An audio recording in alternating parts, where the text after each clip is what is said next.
بسم اللہ الرحمن الرحیم۔ دوستان محترم، میں ہوں محمد فیاض ماہی۔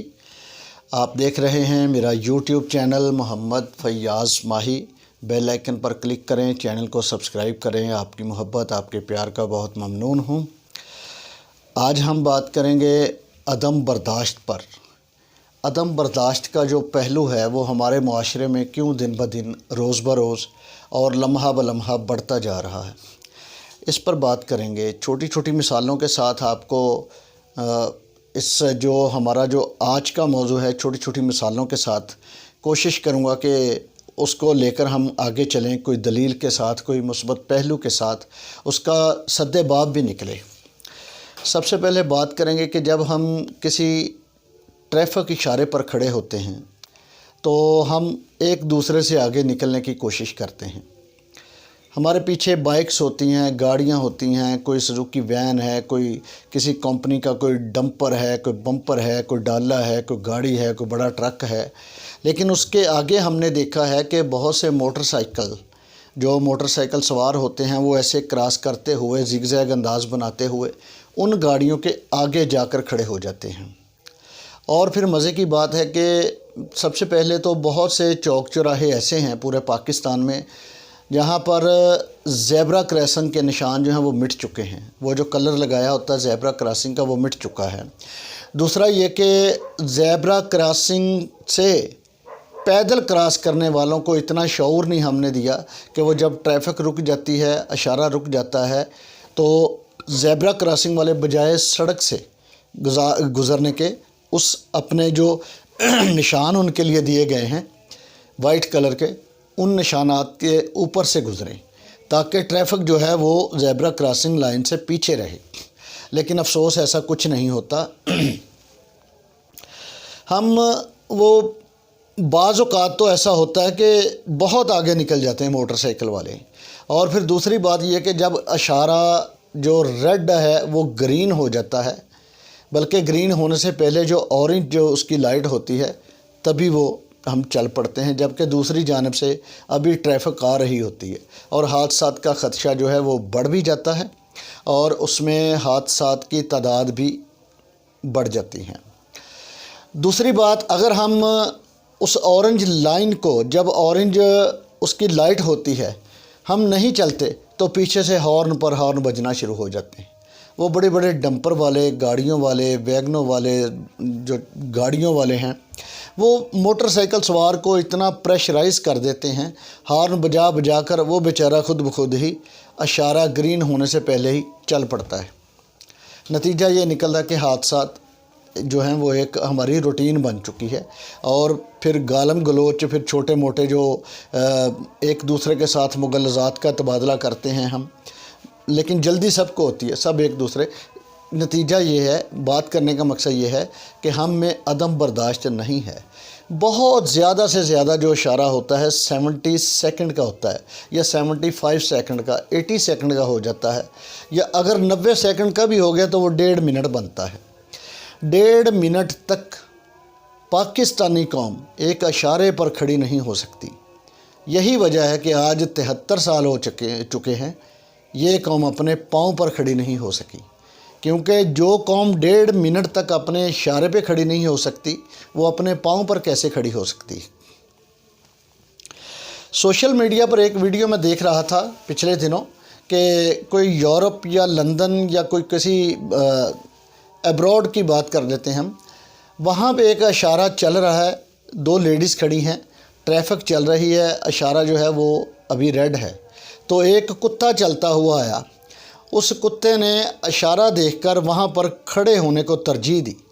وہ کتا وہیں پر کھڑا رہا، جبکہ اس کے برابر میں 2 کھڑی عورتیں، انہوں نے ریڈ اشارہ کراس کرتے ہوئے وہ سڑک کراس کر لی، اور بمشکل وہ دوسری طرف، سڑک کے دوسری طرف پہنچی۔ لیکن جب تک اشارہ سبز نہیں ہوا، وہ کتا اپنی جگہ سے نہیں ہٹا، نہ ہی وہ آگے بڑھا۔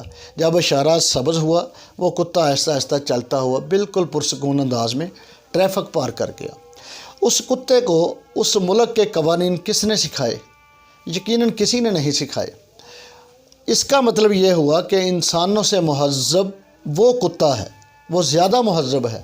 جس نے قوانین فالو کیے، آتے جاتے انسانوں کو دیکھا کہ یہ لوگ ٹریفک حادثات کا شکار کیسے بنتے ہیں، ان کی جو برداشت ہے، ان میں کھڑے رہنے کا، چند سیکنڈ کھڑے رہنے کا حوصلہ اور برداشت نہیں ہے، تو یہ لوگ حادثات کا شکار ہو کر ایکسیڈنٹلی صورت میں ہاسپٹل پہنچ جاتے ہیں، کچھ کی اموات بھی ہو جاتی ہیں۔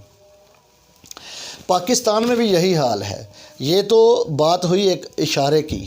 اب اگر ہم بات کریں بازاروں میں، ہم بازاروں میں جاتے ہیں تو ہماری کوشش ہوتی ہے کہ کسی دکان سے ہم نے سودا سلف لینا ہے تو ہم پہلے سے کھڑے جو کسٹمر ہیں، وہاں پر جو کھڑے لوگ ہیں، ان سے پہلے جا کر ہم اپنا شور مچانا شروع کر دیتے ہیں۔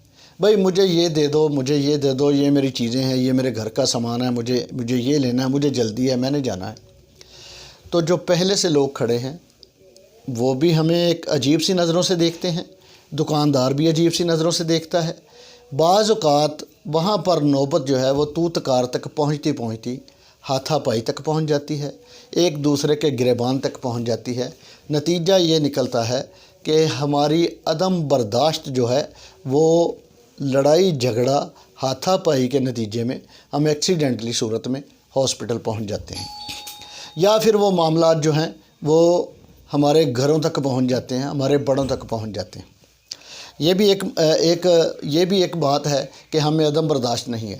تیسری بات، موضوعات تو بہت ہیں، عدم برداشت پر بات کرنے کے لیے بہت لمبا وقت ہے، بہت لمبا وقت درکار ہے، لیکن چونکہ ہم مخصوص وقت کے لیے یہ ایک چھوٹا سا کلپ بنایا کرتے ہیں تو اس میں یہ بات کروں گا کہ بعض اوقات ہم بیٹھے ہیں بزرگوں کی محفل میں، بزرگ بڑے بات کر رہے ہیں، گھر میں کوئی بیٹھک ہے، کوئی کسی پنچایت کا اہتمام ہوتا ہے یا شادی بیاہ کی کوئی بات ہو رہی ہوتی ہے، تو ہم بڑوں کی بات کو کاٹ کر اس میں اپنی ٹانگ اڑانا اپنا فرض سمجھتے ہیں۔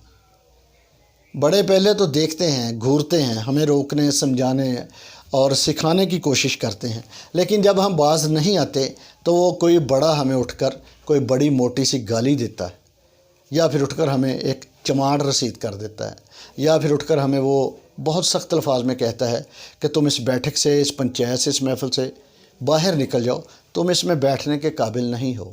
وہ نتیجہ بھی ہماری سبکی کی صورت میں نکلتا ہے، وہ نتیجہ ہمیں پوری فیملی میں، پورے خاندان میں رسوا بھی کر جاتا ہے اور بدنام بھی کر جاتا ہے، اور ایک مذاق بھی ہمارا بن جاتا ہے کہ اس بندے کو ایک ایسی محفل سے نکالا گیا ہے جو بڑے لوگوں کی محفل تھی۔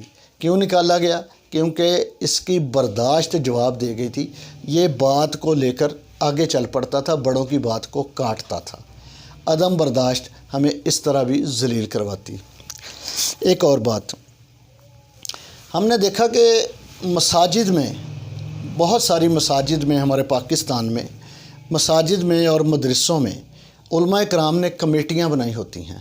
وہ کمیٹیاں جو ہوتی ہیں وہ مساجد کی بہتری کے لیے، نمازیوں کی بہتری کے لیے، اور جو وہاں پر محافل پاک، جو درس و دروس کا جو اہتمام کیا جاتا ہے، ان کے لیے ہوتی ہیں۔ لیکن جب وہاں پر بھی بات ہونے لگتی ہے تو بہت سے علماء کرام جو اس کمیٹی کے ممبران ہوتے ہیں، وہ صدر، نائب صدر یا جنرل سیکرٹری کی بات کو کاٹ کر اپنی بات منوانے اور اپنی بات پر اڑ جانے کو ترجیح دیتے ہیں۔ نتیجہ یہ نکلتا ہے کہ وہ کمیٹی انتشار کا شکار ہو جاتی ہے۔ اللہ کے گھر میں بیٹھ کر